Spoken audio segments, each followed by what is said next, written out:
on this one tonight, if I Okay, could. Council, rather than a nod, should we give something formal, like a motion to confirm the decision to go ahead? Yeah, I'll put a motion in. Because we have budgeted for it and planned it. Basically, it's Yes. our staff asking if they're on the right track and should they keep going. So, Yeah, okay. motion, Councilor Doherty, Councilor Smith. Discussion.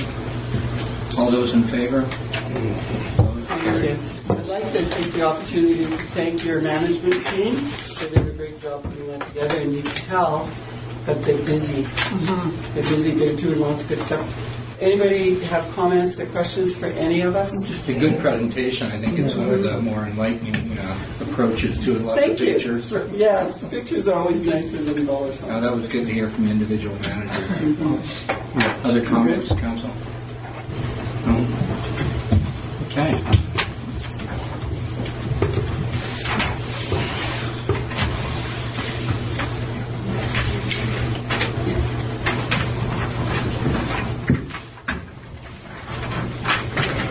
All right, we are down to attendees in the gallery, and then we'll have a short adjournment before we pick up the regular meeting, 5 minutes. Attendees, anybody want to talk?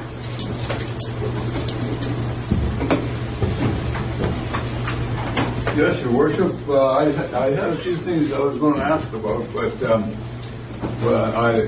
one of the things that I've been getting in hot water for recently was saying how wealthy the town of Grand Forks is, because the annual meeting and this big crowd that's here at the annual meeting must mean that everybody's wealthy enough so they don't care how much it costs to run the city.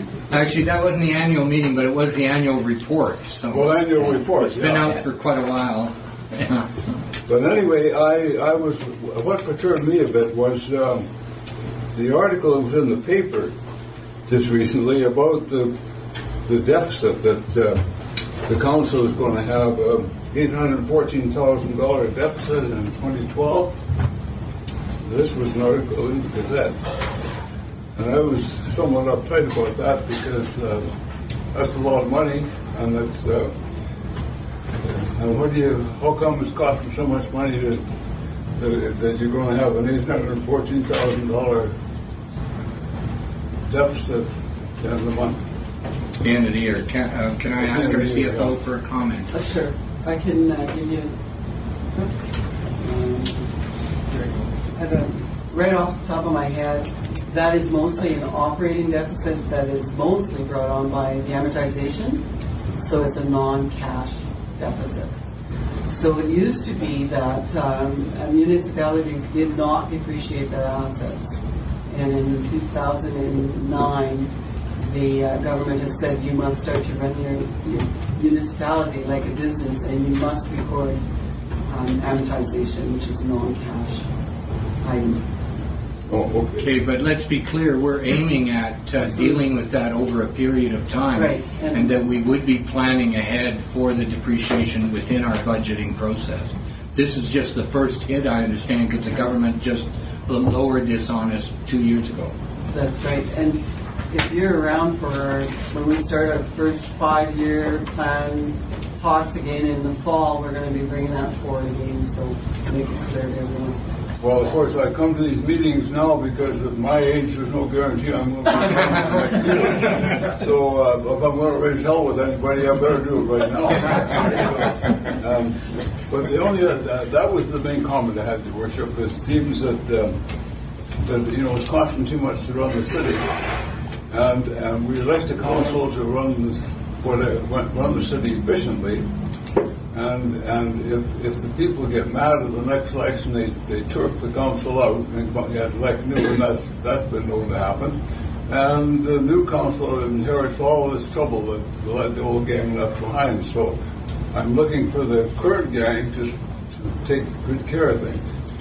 And I think that's our commitment. Our CFO mentioned the asset management, and within that approach to running the city is everything to do with running a good business. And I think it's been negligent of us as politicians to have gone so many years not planning for the continued sustainability of services that we provide. And I think it has been irresponsible a lot of people across Canada in general. We're not alone in our efforts that's to right. No. bring ourselves to a level of running a good business. Oh, that's good. And the comment I would like to make, it was reported earlier about the repairs to the sidewalks. Yes. And when I was living up the North Fork, I had occasion to get a few yards of gravel to do a bit of concrete work. And I got it from one of the local suppliers. And when I was living at the coast and involved with the councils down there, all the gravel had to be washed gravel that was used for cement. Because and of this the gravel that comes from Grand Forks at the 2-3 yards that I bought had a lot of dirt, and that dirt would cause the concrete to spoil when it gets frost in it. So I just thought I'd comment on that. You should insist on washed gravel for when you get your concrete. You can certainly see when there's been a bad pour done. Thank you. Okay, further comments? We all are going to have a public comment period again at the end of the regular meeting. Motion to adjourn the preliminary committee meeting. Primary committee. Recess? Okay, we're back in regular committee and 5-minute break. Yeah.